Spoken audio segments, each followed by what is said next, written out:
Champions School of Real Estate champions.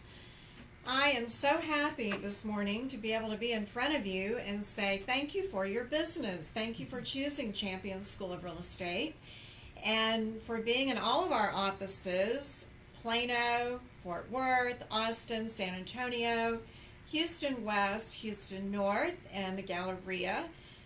The Galleria also has our studios where we have our live broadcast students watching today as well. And it is so much fun and so enlightening every month to bring in two of our superstars from around the state and to be able to interview them and have you get wonderful nuggets of information. And I just have to say that it always impresses me so much to see what all of these top producers do in real estate, and it gives you so much inspiration to know that you also can have a great real estate career. You can also have a family and a life. That's right. Very much I mean, look at them. They look very relaxed. They are indeed well known all over the state of Texas. So I have Jennifer Welch, and she's from the Austin area, and she has amazing Realty. And she also has Evolve 360. Evolve Premier. Evolve Premier. Yes, thank you. And she's going to talk with us today about buying not only residential, buying and selling residential homes, but how she got her niche in historical homes. Yep, something a little different. Something a little different, and many other things that evolved from purchasing and finding historical homes, and she'll tell us about that. She's also broker-owner and been in the business for over 20 years. Absolutely. Welcome, Seems like a long time. But thank you so much for having me. I And we appreciate it. had one of your agents here as a new top producer not too long ago, Yes. Devin. Devin Forbes, absolutely. We're super proud of him. He was just dynamic, telling people how to get started right away. Yes. So He's one of those good. agents who took off fast and has doubled his business and does some really amazing things. So some of the exciting And a things nice that happen. guy. Oh, On he is. top He's of it. lovely. Yes. And then I'm so happy to have my friend Chris Sears. Good to see And good to see you. He is the owner of JPAR Sears and Associates. you. Sears Group. Yep. Sears Group. And his reputation in the Houston area is most definitely a great guy, a very experienced broker, and has trained, I want to say, thousands of agents over the years. Yep, thousands. And it's impressive. just remarkable that every time I turn around, we have these incredible champions, people that I love being able to bring in and just really spotlight and profile on how truly successful you are. Thank you. Thank So you're welcome, and it's from the heart. That means a lot. Thank Well, you. and they're so much fun to talk to. Such nice, kind people. So get out your iPad, your paper, pen, notebook, whatever you have. You'll want to take some great notes as these two tell us their history and how they became the success that they are today. Aw. So I'm going to start with an easy question so that people get to know you a little bit. What was like your first job you ever had growing up, becoming whoever you are? Chris? You want my first job or my first business? Either. The entrepreneur speaking. Tell you Right. what. My first job was at Bressler's Ice Cream at Okay. 15, but my first business was in second grade. I was selling, I would go to the convenience store right across the street from my elementary school, and I would buy candies that when you broke them open, they were still individually packaged, Uh-huh. like Now and Laters and Starburst. Okay. And I would fill my backpack with those, and then I would sell them for 10 cents a piece or 3 for 25. I And I would, love it. yeah, that was my first thing. I love it. So right away, as Jennifer said, an entrepreneur. I Yep. can buy this package of candy and open it up, divide it, and Double my lunch money. double my lunch money. That's I how you put get my ice profit cream in money. one pocket, my money to buy more candy tomorrow That is in that so pocket. cool. Yeah. It's a great story. Jennifer? So my first job was actually at 13, and I worked for one of the neighbors who owned a business, and I think that might be part of what kind of drove me and helped me figure out how to be an entrepreneur, was being able to watch them build a business. And so I was still in school, and they, come after school every day and work on weekends. And then that was not necessarily an official job because I was still a little bit young. But then when I did become 15, which at the time I was able to actually go to work, working for minimum wage down at the local pharmacy as a soda jerk. So I too was in ice cream. Hey, all right. Right. And I ate ice cream. All right, good. That's right. Yep. And it That just is- kind of went from there, and I ended up in real estate at a pretty young age, and realized that's what I wanted to do, but kind of took a few different paths, and started flipping houses pretty young just because it was a way to survive. And so my real estate story starts there. So, That's since awesome. you mentioned flipping houses, let's just start right there. You said that's where your story started. Tell us about that. Yeah, absolutely. So life kind of happened, and I needed to flip a house in order to survive, and so did that 20 years ago. And I always tell people I was flipping houses before flipping houses was cool. And that's what we did. So my children and the family, we just would buy a house, we would fix it up, flip it, and kind of move on. So at the time we lived in Seattle, Washington, and the market was just booming and skyrocketing. So I could buy a brand new build home, and it would be worth so much more even by the time it was built. And then if we held on to it for a little while, we could really maximize our money. And so that's what we did. And eventually I moved to Austin, and I love to flip a house. I love the design piece of it. I love the creativity of it. And there's just really something beautiful about giving a home over to a new family who's going to make memories in it.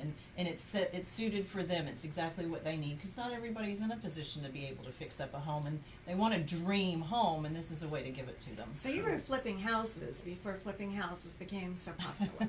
Yes, 20 years ago. 20 years and that's kind of what started our real estate business as the brokerage that it is today, is because people were coming and saying, oh my gosh, what you do is so cool, I want to know more about it. And so now today everybody knows about flipping houses, but because we've been doing it for so long, we have so much experience. Boy, have we learned some lessons through the years. And to be able to share that knowledge and impart that, it's pretty neat. So that's one of our businesses is called the 21-Day Flip. And we have its own dedicated website, because what we have built is a model by which we can come in, flip a house in 21 days, do great quality work, beautiful work, and deliver it over to a new family without all the holding costs. And we've kind of worked through that process of how do you put that into a methodology that you can follow time and time and time again. And so that's one of the things that I teach my agents in our brokerage. So would you That's say cool. that was your stepping stone into real estate? You know- Flipping that first house? It really was, and at the time I didn't even realize just how impactful this was going to be to my life and to my career and to my whole future, and even my kids. But it absolutely was. It was a necessity at the time, but I fell in love with it, and I really enjoy what we do. And there's so many different facets to real estate. So, There are. yeah, so from that became, we were flipping houses, and then we learned how to wholesale homes. And I was running these construction crews, which I needed to keep busy. So now we have a whole construction management division, so that I can keep those crews busy. And now we run multiple crews, of course. And even funny, from that we even have a retail store, because as we're out doing some of our historic projects, which I know we'll talk about, sometimes there's an old fireplace that needs to be saved and door hardware and those kinds of things, so they end up over in the retail shop. So real estate has just really become all-encompassing in our life. It's and like the pebble in the brook. You started Yeah. with one little thing, and the rings of everything That's that right. you've brought in multiple areas of real estate. That's right. And they have all joined connect, in. and they They all mean something. connect. Mm-hmm. So, That's Chris, did you have a defining moment? How did you start out in real estate? So I used to be a professional ballroom dancer, actually. That's great. Are you serious? I'm serious. You are a well-rounded I've never guy. seen you dance. Yeah, Next yeah. time you come into the school, would you do a little demonstration? shindig, yeah. So one of my students, I used to teach ladies how to dance. I know both the men's and women's parts, and one of my students owned a real estate company here, probably less than a mile from this studio, and she said, "Man, you're really good with people. You really need to be in our business." And I kept putting her she off was and putting right. her off and putting her off, and so finally she offered to pay for my classes, and I said, Wow. okay, then I'm in. And so 24 years later, here I am. 24 years later. Yeah. It's just, I want to say incredible again, but it's just so interesting to see the different walks of life people come from. As I love telling new people, we don't hear of anyone that said, I was born, went through school, and couldn't wait to go into real estate. Right. Well, there may be one exception. Right. And he's up in Huntsville with, I don't know if you know Adam Adam. Olson. Yeah. He graduated from high school and that was it. But generally, people come from different walks of life and find what gives them their excitement. And right away, were you involved then as an agent in residential Yeah. or management So training? I was putting myself through college, and so I jumped right into residential, and in the first year, I made right around $100,000. Well, I was 21 years old. Great. So I Oh, just said, goodness. well, why do I need college? I love this business. I'm hooked. And so I quit college, did this full time, and the next year I did my first commercial deal, which was a 42,000 square foot retail center in Stafford, Wow. And how old were you at this point? 22. My goodness. And that commission check, I looked at that commission check and I was so excited. I was like, oh my gosh. And matter of fact, when I went and stood in line at the bank to go deposit it, like it was a normal check, and the lady looks at me and she goes, one moment, please. Did she say, how old are you? Yeah, that's what she was thinking. I know that's what she's thinking. And so then they called me in to maybe invest some of it. So, Oh. yeah. So once that happened, I was completely hooked on both commercial and residential. Mhm. So, yeah. I knew you did both. I did not know how you got into the commercial side. The best part of this story is we have so many young adults that ask, am I going to be believable going into real estate? And your story is do a good job, do all the really wonderful, good, honest, ethical things you should do for your client. Doesn't matter what age you are. That's correct. Just Yeah. be your best. Be relentless. If this is something you want, you must be relentless on a day-to-day basis and recommit. Not just be interested in it, but be committed to it. And it is a beautiful business for those that are committed. It really, truly is, but that is an amazing success story. And there's no ceiling, so when you're No. committed, you can do anything you want to do That's correct. and make as much as you want. How long do you think it took you, Jennifer, to get started in real estate where you felt like, how long were you an agent before you opened your own company? So I actually have a little bit of an interesting story there. So I opened my own company pretty much right off the bat. So I went to work for a big box agency for the first year, and then that just didn't quite fit for what I was doing. All the extra things that I did and all the investment strategies, and to share some of that with a broker just didn't really make sense. It didn't put me in a strong negotiating position. And so I went and worked for a boutique brokerage, which that didn't work either. I had some challenges there because, again, what I do just doesn't fit into the typical brokerage model. You want to do a lot of things. I really do, because that keeps me interested. It's that way to be challenged and to really make real estate work for me. And that's kind of what I teach my agents, is there are so many ways to make money in real estate. And not that you want to spread yourself thin, but you want to just explore that and have fun and make the most of it. If you're going to work every day, you might as well love it, right?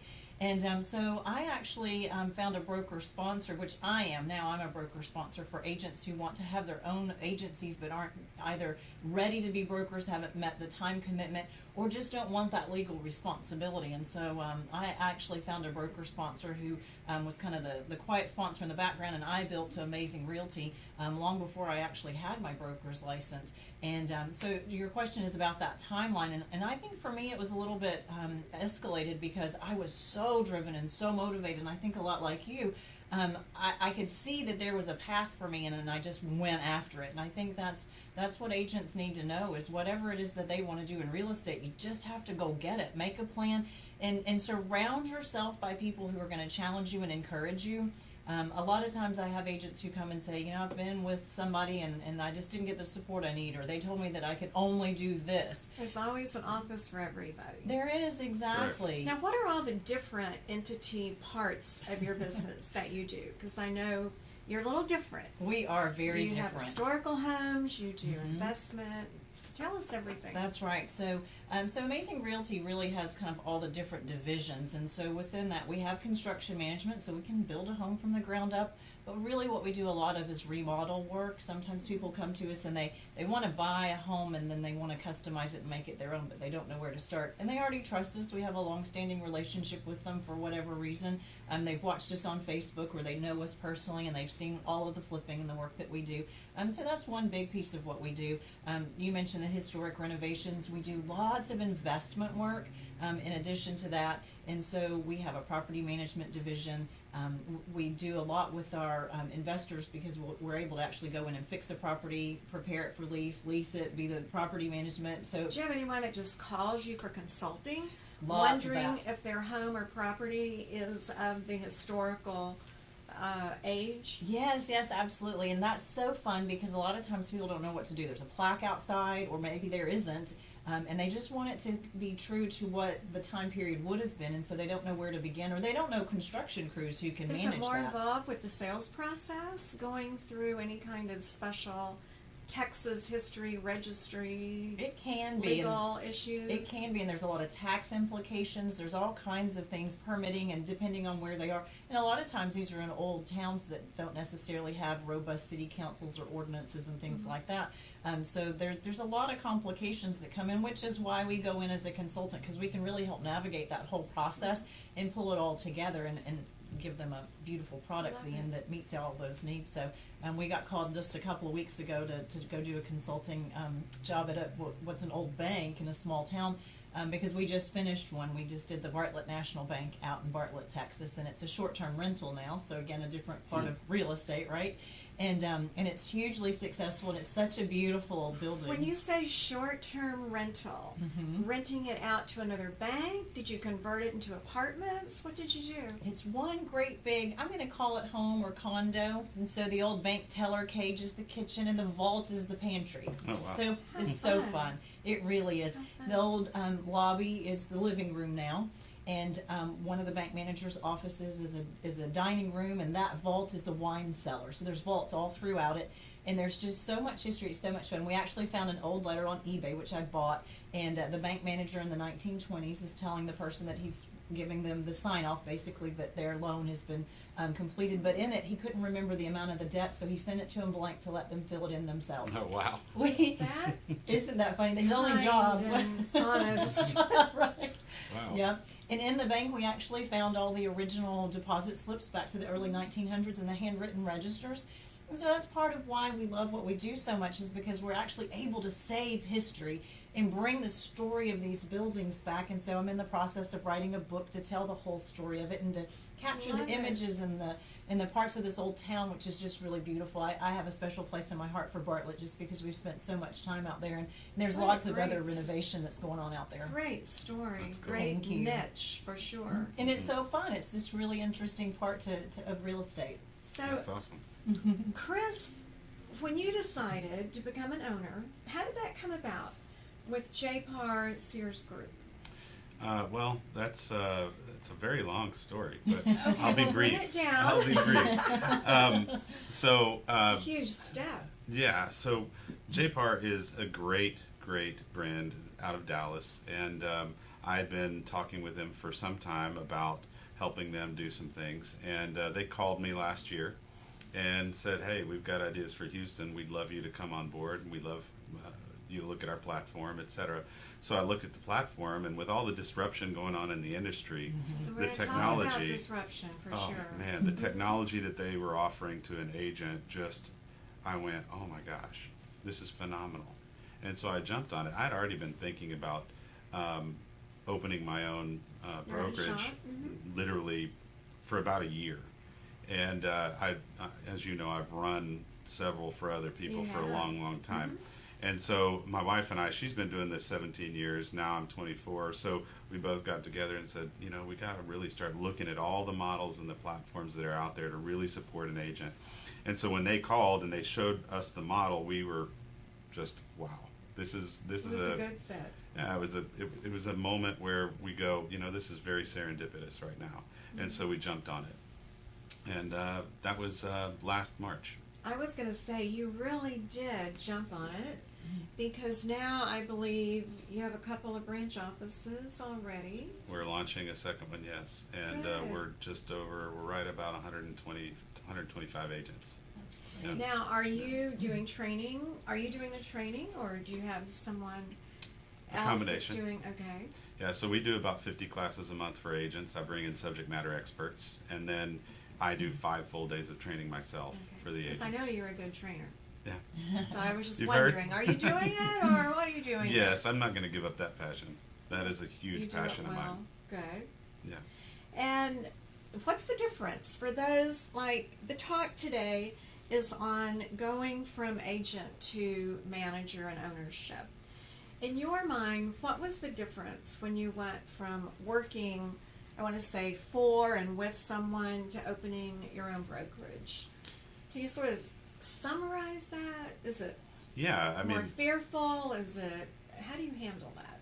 well, for me, I love helping people, and that was the nature of how I built my business, was around relationships and around helping the consumer to navigate this whole process that, you know, for most is one of the biggest purchases of their lifetime.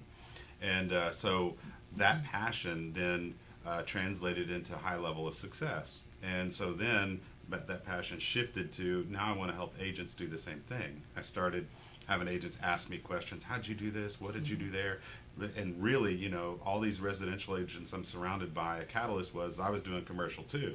And they're like, oh, I want to do commercial. What are you struggling with? How do you do that? How How does do you that talk to work? those people? Yeah. And so I found that sitting there talking to those agents, I was getting excited. And so then I said, you know, I want to start doing training. And I was at Keller Williams at the time, and Ann Walker's office, and you know, is very well known for being Definitely. extremely knowledgeable and a lot of training. And so I went to Ann. I'm like, hey, I want to train some agents. And she's like, really? And I said, yeah. So that is where the transition happened. I started training agents and having success and watching them have success as a part of taking my coaching and training, and that made me want to then run brokerages, just because now I get to support agents in something that I'm passionate about, talented at, and is in alignment with my values. Let me ask both of you a question. For our new people that are out there starting, we have about, 800 watching today in class around Wow. the state. And if you were to give them 2 or 3 basic tasks to get started, what would you tell them, Chris? They're brand new. They need to get started. What should No. they do? So number one, have a database management system that they're going to put their contacts in and nurture them. They can't keep them all up here and nurture the relationships appropriately. Number two, know their numbers. Know how many contacts a day they need to make, how many leads they need to generate, how many appointments, clients, and transactions they need to close in order to hit their income goals for the year.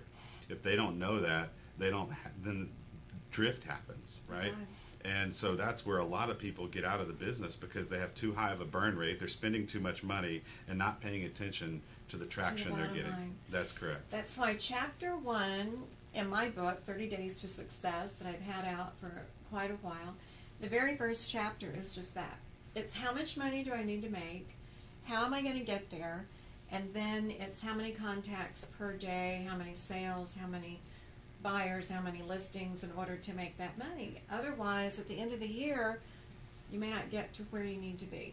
That's correct. But And you're then able to track it. the through third year. thing, Mhm. so that's the second. The third Uh-huh. thing is paying attention to what you're tracking, so you're engaged enough to understand what your conversion ratios are. If you don't understand what you're looking at when you're tracking and how to adjust accordingly, then that's also running the risk of being one of those people who get out of the business in the first 2 years. What have you found to be the best way for an agent to be accountable to that tracking? Accountability partners. So all you really need to do is share your goals with somebody, your daily goals, with somebody that you trust is going to look you in the eye and say, did you do it? And you're willing to give them the real answer, not the one from your ego, right? Because some That's days you're going to powerful. fall short. And those days that you do fall short, you need to be able to look somebody in the eye and go, I fell short, and feel disappointed about falling short, and then being able to recommit. We've really learned that accountability coaches, whether it's your significant other or someone you pay to do that, or your manager, your trainer, having someone to express what your daily goals are, your weekly, monthly, and then, am I doing it? And That's the that key. accountability person needs to not really be your best friend that says, oh, but that's okay. It's okay, let's go have Because some it's wine. not okay. It's not That's okay. right. That's right. You've got to get back on track. Yeah. Yep. I hope our students wrote those down. Do you want to mention the 3 again?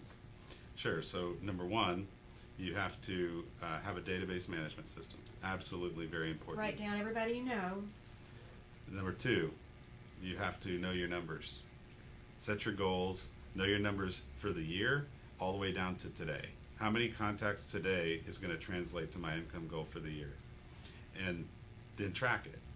And then number three, know what you're looking at, know your conversion ratios, and I'll kind of also finish that out by saying have somebody you tell that to that's willing to look you in the eye and help you hold yourself to what you committed to yourself to do. Exactly. Mhm. Great information. Jennifer, Mhm. what would be a couple of tasks for a new person to get their business started? So I have agents who come to me a lot of times and say, can I do this part-time? I'm still, transitioning out of another career. And I tell folks the most important thing to do when you get started is to carve out some time every single day to focus on your business. It doesn't necessarily have to be an 8-hour day, but if you carve out some consistent time, and I don't necessarily like the concept of time blocking, but that's truly what it is, but you've got to have some time in every day. And I think one of the other most important things is to write down those goals. If you don't write it down, you're not going to see it, you're not going to be accountable to it, and you're definitely not going to achieve it. And I think that once they do that, that they begin to realize that they might be part of something bigger than themselves. And so that in itself is powerful and empowering. And I tell agents the third thing is to be consistent. So a lot of times agents have seen that they can do cold calls or door knock or do something, and they try it 1 week and it doesn't work, so they go try something else for another week and that doesn't work, so they go try something else.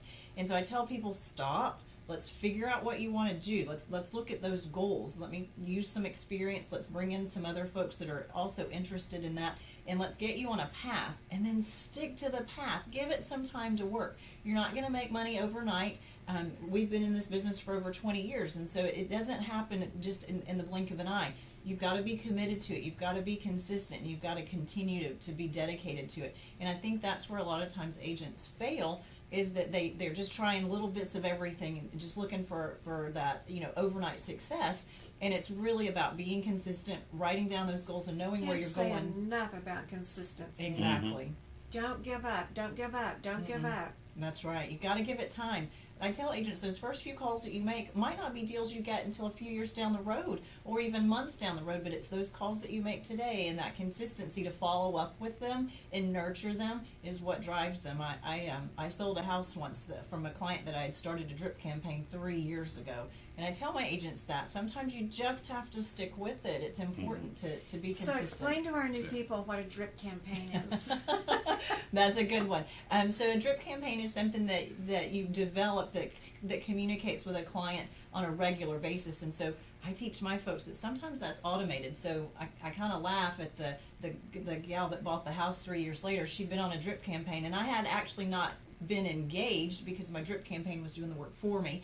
And so I do feel like part of a campaign should involve that personal touch periodically, but a true good drip campaign is consistent touches where it's, in some cases, it's hands off. Exactly. Consistency. Consistency is the key. Thinking back, each of you starting out as a new licensee in the business, can you tell our new people about how long it took you before you started getting referrals?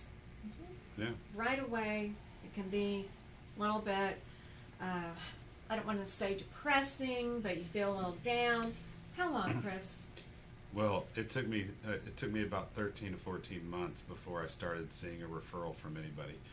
And it took me until month 7 before I had my first closing. So I was I was pushing, knocking doors. I was 21. My friends weren't buying houses, right? Exactly. So I was knocking doors about 8 to 10 hours a day. Wow. And so in month 6, I almost quit.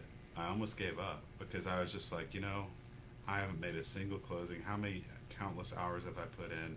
Maybe I'm just too young. It's a mind game, Sure, right? can be. The battlefield's in the mind. And so in month 7, I had 4 closings. And He didn't give up. that's right. And then between month 7 and 12, I made $100,000 in that 5-month period. And so That's how it's then referrals started coming right after that because people were grateful for the way I was serving them during the transaction process. They were happy with the outcomes, and so they started referring people to me. But it was clearly after 12 months that I started getting any kind of referral business. Had you given up on that 5th month, Where would I be? where would you be? Not here. Not here. Congratulations Yeah. for not giving up. That's a great story. What about yourself, Jennifer? So I was flipping houses, and at the time I was working in corporate America, so I was a global operations director for a marketing company and doing lots of, international travel and wasn't necessarily home all the time.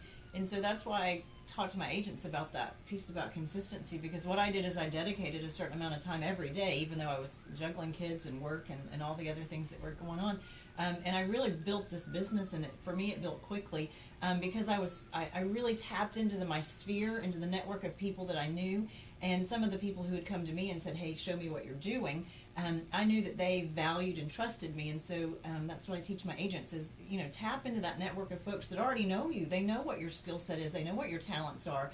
And so I was able to tap into that and get referrals pretty quickly. I had a few listings right off the bat, and so I had closings by the 3rd and 4th month.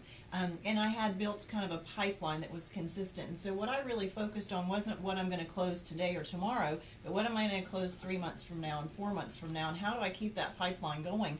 And a lot of times what I see agents do is they get a closing and then they have this lull because they haven't been consistent to get Absolutely. that pipeline built, and so their business goes up and down and up and down. And I think the key for me was that I did focus on the future, not on what's tomorrow. Tomorrow's going to That's happen. great We already advice. built that. Yeah, huge. absolutely. You have a closing today, but you still need to prospect today. That's Bingo. absolutely. You can't stop just because you got this paycheck today, because it takes a little while to get that next one in the pipeline. So Now, building that's key. you took another leap of faith and opened a couple of offices outside of the Round Rock area. Yes. How did that come about? So it's really interesting. So we talk about our referral business. The same thing has happened in my brokerage. So sometimes the phone rings and an agent says, hey, I'm in the Frisco, Dallas area, but I have somebody who works for you, or I know somebody who works for you, and I really want to be a part of that model. Can we make this work? And so I'll go meet with them, kind of look at what the area is. Geographical competency is huge for me. I need to understand the area and make sure that I can support that agent and that they have geographical competency. And so then it just kind of snowballs from there. So we have a team in the Frisco area. We have a team in San Antonio. We have a small team here in Houston. Are they all under Amazing Realty? They are, yep. And my Evolve Premier team is also just in Austin at the moment, but Amazing is the team that's kind of spread. I also have a team in the Temple, Belton, Killeen area, and that's one of my bigger teams. That's where Devin is. And so I'm just super proud of the fact that that's growing, and the way it's doing that is through word of mouth and just from people's experiences and, Nice. and having had a good experience, and that just means everything to us. Now, when you do your goals, do you do 1 year, 5 year, weekly? What kind of goals do you do, Chris, for your company? So we do 1, 3, and 5 year, but then we break it all the way down to weekly and daily goals, monthly, weekly, and daily goals. My daily goals are the ones I get up in the morning and recommit to every day, and they're all in alignment with the long term, right? Mhm. So reevaluating every single day is important. I use the analogy when I'm talking to my agents about how a plane flies, right? A plane uses a GPS system. That's why pilots sometimes fall asleep once they're cruising altitude, right? It's working Because for 'em. they put the latitude and longitude in, i.e. the goal, and then they take off. Now, if the plane only checked where it was versus where it wanted to be every 5 minutes, we might end up on the ground in the ocean, and it crashed. So in real time, the plane is checking where it is versus where it wants to be and readjusting accordingly. So daily goals and readjusting daily is important to me, because then I can mark where my trajectory is and adjust tomorrow And so every single day, by the end of the week, I know, okay, I hit my week's goals. I hit my daily goals maybe 3 out of the 5 days and exceeded them the other 2 in order to make sure I stayed on track. So if you can break your goals down all the way to a daily activity, that's going to be very important for you to be able to focus on those action items right in front of your face to stay in trajectory. That's a great analogy. It's a great visual for Mhm. sure, and it most definitely says a message to everybody.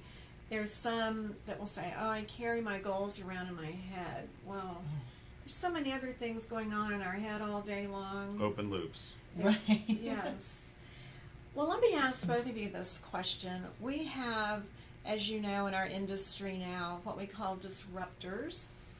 And disruptors have definitely disrupted a lot of our agents with worry and concern. How, as broker owner managers, do you keep your agents upbeat and positive when they have to worry about our market that's changed with disruption? What's really interesting is with some of these disruptive models, one of the things that's lacking is customer service experience and knowledge. And so I think that's one of the things that continues to keep us strong as brokerages and as brokers and agents, is that we can still compete against those disruptive models, because what's happening is sometimes people get caught up in that and they realize that they may be able to save a little bit in commission, but they didn't make what they could have on the overall price of their home. They didn't have anybody to consult with them on how to stage it and get it sold quicker. There's so many additional things that we as agents provide in that negotiation process, understanding what comes next, just really hand-holding them through the process. And it's a huge deal to buy and sell a home. That's one of your largest investments. And to be able to have somebody there to consult with you is so key. So sometimes these disruptive models are so hands-off that it really actually has, in essence, showcased the value of the real estate agent and the brokerage model instead of just being that disruptor. So I encourage our agents to look at it from the other perspective. And then that gives us the conversation points to be able to talk to our clients who say, hey, look, I could sell over here for a discount, or I could do it online myself, and for us to be able to have that conversation that showcases our value instead. Yeah, I agree with that. There are really 3 main areas that these disruptors have tried to attack, and money is going into these 3 main areas. One's to go to direct to consumer and try and cut the broker and the agent out and garner a fee on the back end from the consumer for being able to not have the hassle or this or that or the other, and their value proposition is price, right? The second is putting a whole bunch of money into technology that's trying to go to direct to consumer and cut the broker out. And then the third is putting a whole bunch of money into technology and tools that actually empower the real estate broker and agent to serve the consumer better. And I think, these 3 main models are battling it out for market share. And I believe wholeheartedly that the one that is empowering the agent is the one that's going to win out in the long term, because it's sustainable. This isn't a vacation that a consumer is planning. This is a much more complex transaction where a Long-term consumer, investment. so a consumer really needs a trusted advisor to be able to ask the questions, and trust that advisor's answers are going to be correct. So the broker and the agent are going to stay at the center. The key for me is to make sure that my agents have those tools necessary to be efficient and effective at serving the consumer well, so that we can be part of that transformation that is happening, right? Exactly. And it's very often reminds me of going in to compete for a listing. A disruptor does not meet everyone's needs. Absolutely. And you may get that property after the fact because it didn't really suit the seller the way they thought it would suit the seller. Right. And I'm old enough to remember that the internet came in full force in '93. I had my business in '93, and that was the biggest disruptor ever. And everyone believed we were totally out of business because of the internet. It didn't happen. And those points that both of you have made very succinctly. We just have to keep telling our agents that this is really what you need to do. Keep giving great service, be up to date on technology, know your business, know how to price a property correctly, all of those things that I know that you train in. Yes. So those of you watching in our classroom, especially CE, we have a whole course on disruptors. And it's good conversation to talk about it. It is such a major piece of our marketplace today. Yeah, we talk about it practically every week. We train every single Tuesday. So today my team's having this as our training. But every week that's part of those conversations, because if we aren't prepared to compete, then we won't be able to. So you're right, absolutely having that conversation consistently is really important. It is. How do you become a whole person? Very often our agents, our students say, how do I grow a business, be an entrepreneur that I want to be, and yet have a real life? How do you do that, Chris?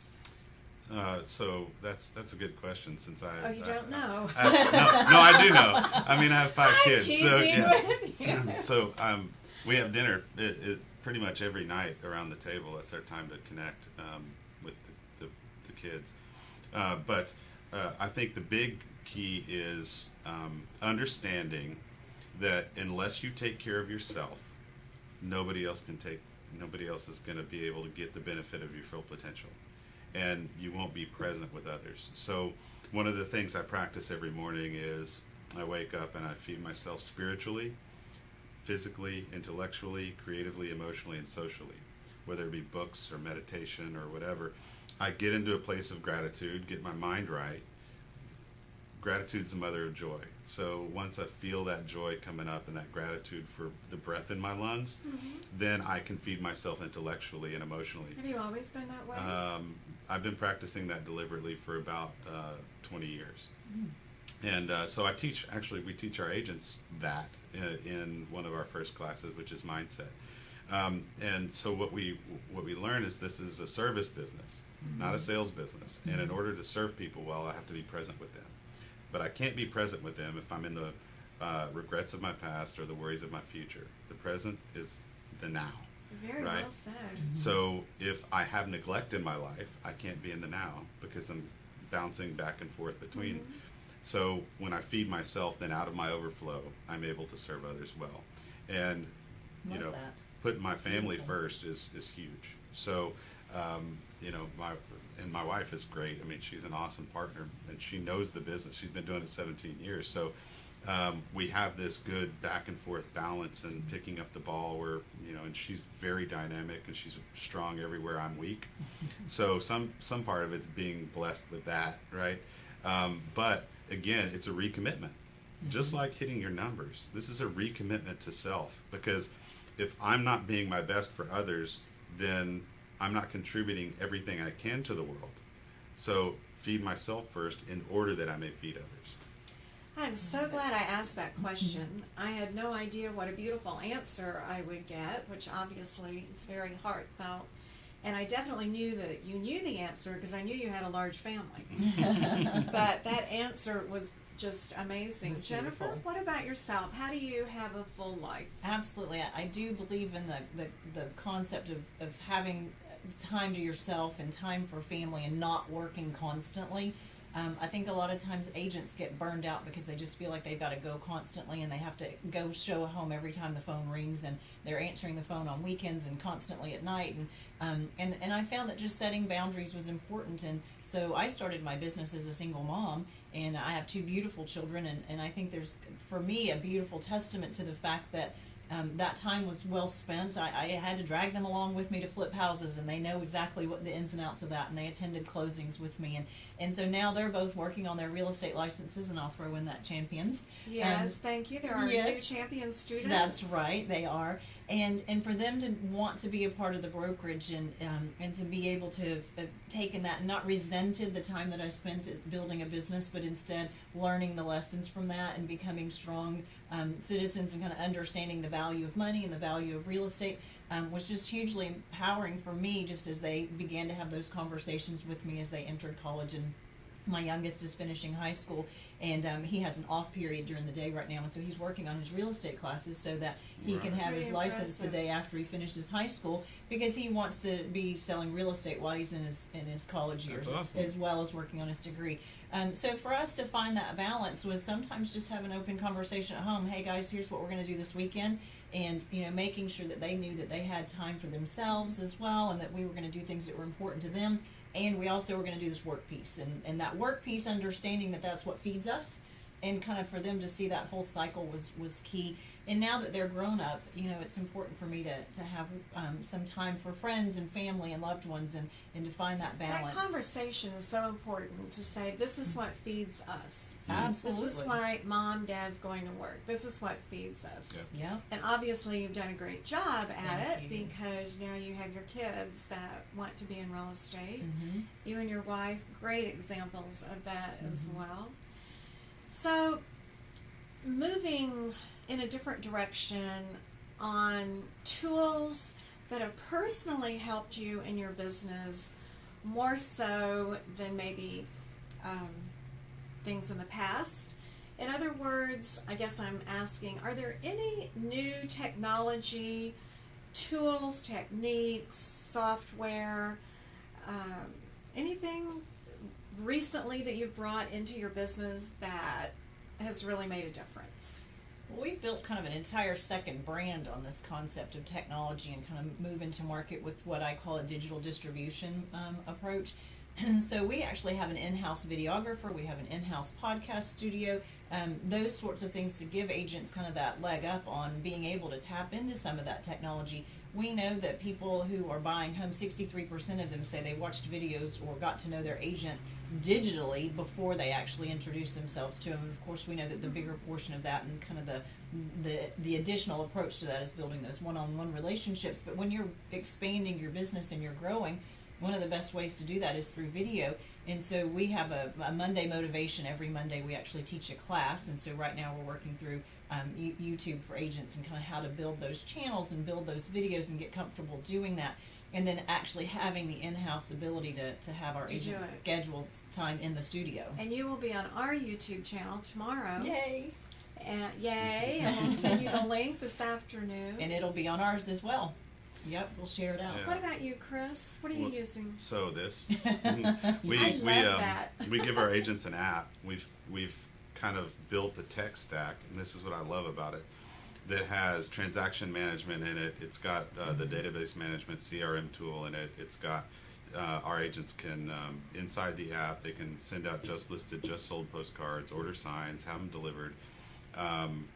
They can watch training that we've recorded and then put on. It's all inside the app, so that on the move they can do contracts, they can get back with clients, they can send things by digital signature, and all of it is built around taking technology and leveraging it to build efficiencies in the supporting activities, so that agents can be in front of people as much as possible. Yeah, There's so so important. many great technologies out that do that nowadays. Mm-hmm. So for me and my agents, my role is to constantly look at, vet them, test them, and then if they're great, bring them in for my agents and say, this is why this is great. Mm-hmm. Try it out. Let's see what you think about it. And if it doesn't work for you, we'll continue to be relentless about bringing in better and better technologies. That's the key right now. In the whole shift in the industry, is leveraging that technology to automate your supporting activities, to get in front of people and serve them more. To get in front of people and serve them more. That's key. Absolutely. That is absolutely the key right there, for sure. And as he held up his phone, I mean, this is my soul technology right here. Yeah. We go on a trip, and my husband has his iPad and his phone, and sometimes his laptop. Right. And I get on the plane with my phone, and it's everything at Mhm. your fingertips. Everything. right. My books are on there. Right. My Audible's on there. Yep. Most definitely, social media has really helped us. Mm-hmm. There's so many, I want to say almost free things, because they're so affordable, Yeah. that have helped us get in front of our customer, our clients, in order to be successful. What do you feel about coaching? Do you highly recommend it for your agents? Educational courses. Let's talk about the education side with your training. Yeah, absolutely. So I think you've got two questions there. So on the social media side, we absolutely have kind of an in-house social media manager, and we're teaching our agents how to use that and then offering them the support to be able to utilize those tools and those platforms. But separate to that, I think, we've talked about the fact that technology is just a platform. It really is about how do you interact with your consumer? How do you serve them best? How do you deliver the best service that you can to those consumers? When we talked about the disruptive models and things like that. And so our training is really, there is always a technology piece to it. We do so much of that. As, I mentioned our Monday motivations, but our trainings, our weekly trainings is about understanding contracts, understanding negotiation strategies, just being the best agent that you can be. And our training is happening constantly. So without that, I feel like a broker almost is letting down their team. And so I think we both kind of have that same philosophy that training is so critical. And being a broker who's engaged. So often you hear of, unfortunately, sometimes there's brokers that have checked out, and I think it's so critical to have a broker who's engaged in values training. We send our agents to Champions for training. We're bringing training in-house. We're bringing in specialists, and we're constantly looking for that new and that next, best platform for our team, but always coming back down to how is it that you are the best agent that you can be, and what is it that you need to know about our industry, about contracts, about delivering that service to your client. Yeah, I agree. Training is. I'm a lifelong learner. I'll never stop as long as I'm get out of bed today. I'm going to keep learning, right? Whether it be audiobooks, whether it be coming to class here, whether it be Champions Live, whether it be attending conventions or conferences or best practices, masterminding, and coaching too. I mean, I've had multiple coaches for 23 of my 24 years, and then before that I was a ballroom dancer, so I had coaches, right? But that being said, always being engaged in bettering yourself. I tell my agents, the person that I should think I'm better than is the person I was yesterday. Nobody else. Love it. Right? So then all I'm doing is striving for excellence and learning every single day.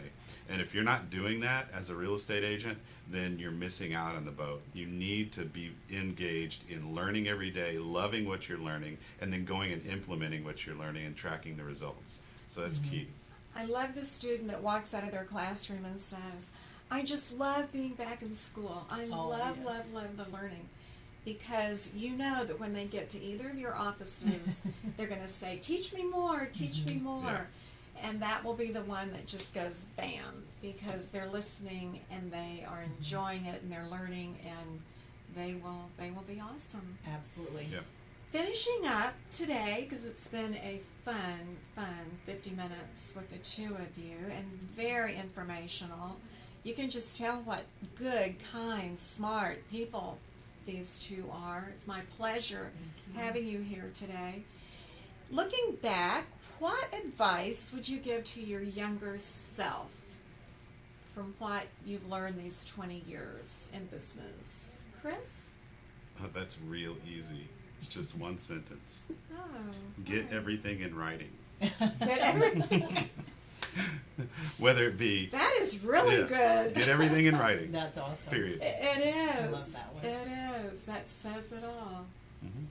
For me, I think at times it's easy to get caught up in some of the negativity or folks who say you can't do it. And so for me, I made a really conscious decision, and I can remember the moment that I made that decision, that I was going to surround myself with positive people, and I myself was going to be a positive influence. And I think for me, I wish I'd done that earlier, because sometimes when you listen to those who say you can't and you get caught up in why, they aren't important. It's what you think about yourself and what you know you're capable of. And so realizing that dream, writing it down, and just going after it, but making that conscious decision to surround yourself with positive influences is truly key. And being willing to say to those negative influences that I don't need you, and there's a nice and polite way to do that, but separating yourself from those so that you truly are surrounded by people who are going to motivate you and encourage you and challenge you and help you get where you need to go. Okay, so get everything in writing and what she said. I love it. And I hope you got all that in writing. Yeah. They were both good, excellent statements that help all of us.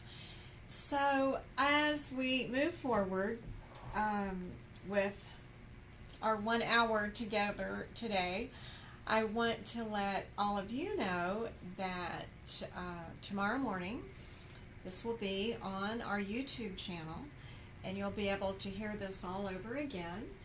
And as well, I can't wait for Volume 3 to come out of Successful Tendencies of Real Estate Champions. This is Volume 1. Volume 2 will be out this month. And you all will be in our Volume 3, which I'm so excited about. Thank you so With much. all of these pearls of wisdom that are very helpful for an experienced agent as well as a brand new agent. Next month, I have Growing a Team with Blaine Johnson from San Antonio. This is March the 26th. And Blaine is with J.B. Goodwin and Associates. And then we have Ty Clem, who is from the Houston area. He's with Compass. And we look forward to learning about how to grow a team. So that will be March the 26th. And without our students watching today, without our customers, with those that are licensed and those that are getting their license, thank you for your business. I mean it from the bottom of my heart. Without your business, we don't have one.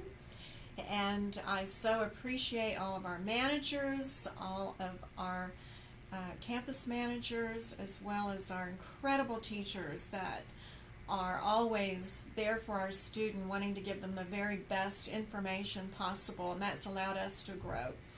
Thank you, Kimberly, the president of our company. She's over in the Austin area, as well as Kurt Knobloch, vice president, and Debbie Blazes in the Houston area, vice president. Without you all, I would not look as good as I do look with this wonderful Champion School of Real Estate Business that we've grown all these years. So thank you to our customers. Thank you so much, Jennifer Welch Thank you. with I Amazing appreciate you. Realty, and Chris Sears with JPAR Thank you. Sears Group. I so appreciate both of you being here today and sharing your experience. It was wonderful to be with you. Thank you. It was. Thank you very much. Welcome. Thank you.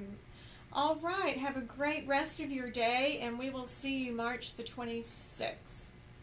Bye-bye.